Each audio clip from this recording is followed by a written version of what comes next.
बराबर 4.1 का second question. उसमें हमको समीकरण मतलब ओनली समीकरण बनानी है, आगे सॉल्व नहीं करना। तो उसका जो फर्स्ट क्वेश्चन है वो है कि एक आयताकार भूखंड का क्षेत्रफल 528 मीटर स्क्वायर है। क्षेत्र की लंबाई चौड़ाई के दुगने से एक अधिक है। हमें भूखंड की लंबाई और चौड़ाई ज्ञात करनी है। तो हमें सबसे पहले कहा है कि एक आयताकार भूखंड यानी आयत है।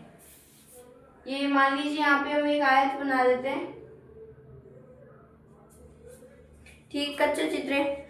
फिर भूखंड का जो क्षेत्रफल है वो 528 मीटर स्क्वायर है। इसमें क्षेत्र की लंबाई चौड़ाई के दुगने से एक अधिक है, यानी हम यहाँ लिखेंगे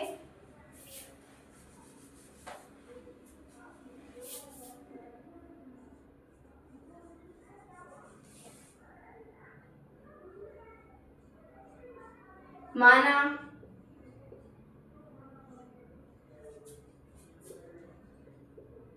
आयताकार भूखंड के क्षेत्र की लंबाई, इसने क्या कहा है कि इसके क्षेत्र की लंबाई चौड़ाई के दुगने से एक अधिक है, यानी क्षेत्र की लंबाई चौड़ाई के दुगने से एक अधिक है।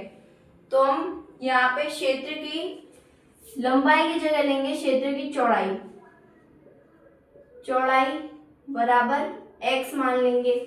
फिर हम यहाँ लिखेंगे वापस से कि आयताकार भूखंड के क्षेत्र की लंबाई चौड़ाई के दुगने से एक अधिक है। चौड़ाई क्या है x, x का दुगना 2x से एक अधिक यानी +1, ये हमारी लंबाई होगी। यानी कि चौड़ाई हमने x मानी, लंबाई उसके दुगने यानी x का दुगना 2x से एक अधिक है यानी +1, ठीक है। उसके बाद में हमसे इसने कहा है कि इसका जो क्षेत्रफल है वो 528 है।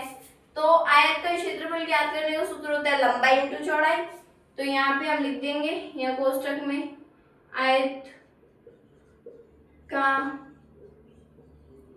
क्षेत्रफल बराबर लंबाई इंटू में चौड़ाई, ठीक है। ये तो इसका सूत्र हो गया।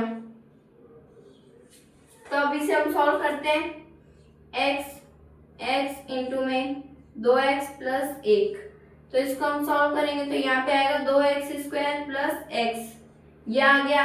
अब अपन को बोला है कि इसकी जो ये क्षेत्रफल है वो है हमारे 528 मीटर स्क्वायर, बराबर में 528 हो गया हमारे। तो यहाँ पे ये इधर बराबर में इधर आएगा माइनस का हो जाएगा 528 बराबर में 0।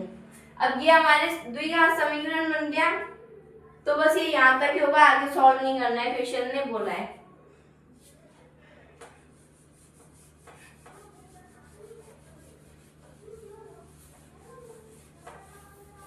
नेक्स्ट है हमारे दो क्रमागत धनात्मक पूर्णांकों का गुणनफल 306 है। हमें पूर्णांकों को ज्ञात करना है, यानी हम ये लिखेंगे माना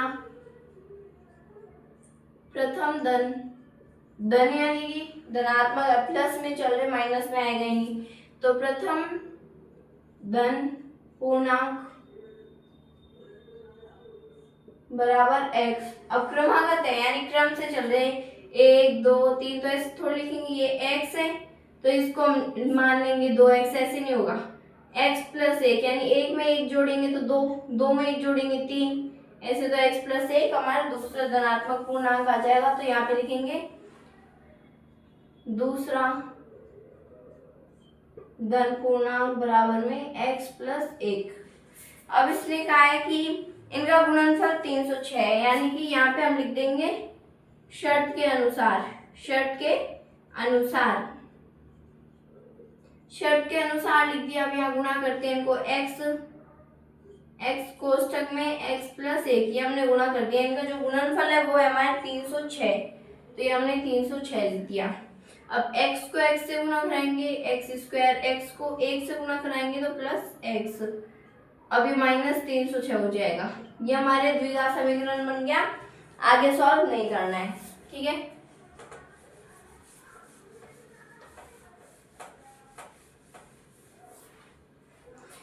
अगला हमारे रोहन की माँ उससे 26 वर्ष बड़ी है।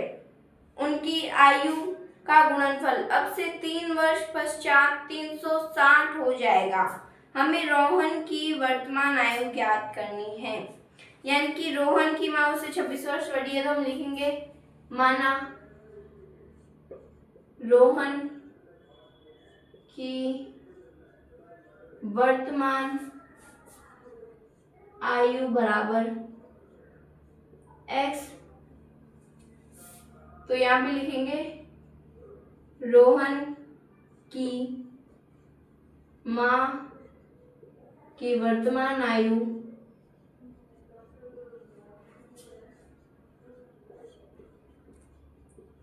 अब रोहन की माँ उससे कितने वर्ष बड़ी है? 26 वर्ष बड़ी है, तो x प्लस 26 यानी रोहन की आयु में 26 जोड़ देंगे तो उसकी माँ की आयु आ जाएगी।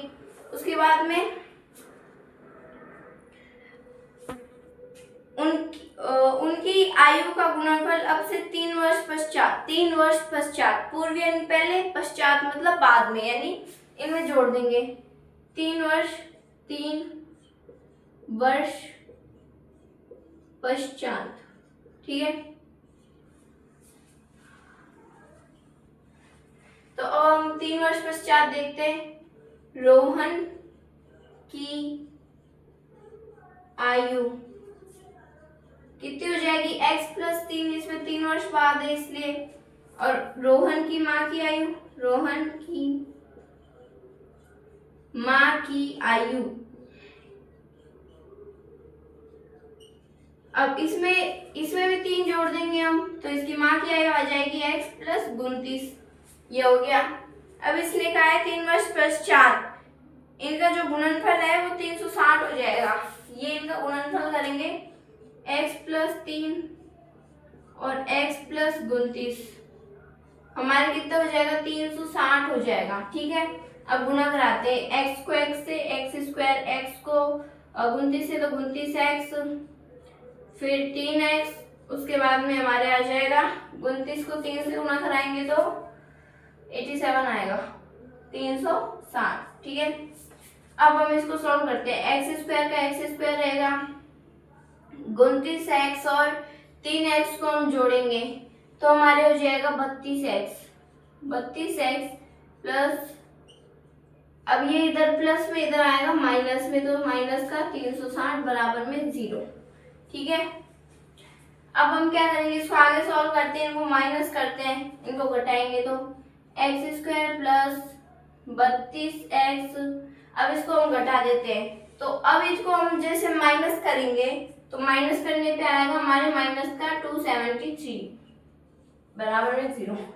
तो हम लिखेंगे कि इसके कि यहाँ पे अभिष्ट द्विघात समीकरण है वो ये है x square plus 32x minus 273 बराबर में 0। तो ये हमारी समीकरण हो जाएगी। नेक्स्ट क्वेश्चन नेक्स्ट वीडियो में, क्योंकि जो अगला क्वेश्चन है वो बड़ा भी बहुत है और इतना मतलब इम्पोर्टेंट भी नहीं है, इसलिए इसको नेक्स्ट वीडियो में करेंगे। Thank you so much.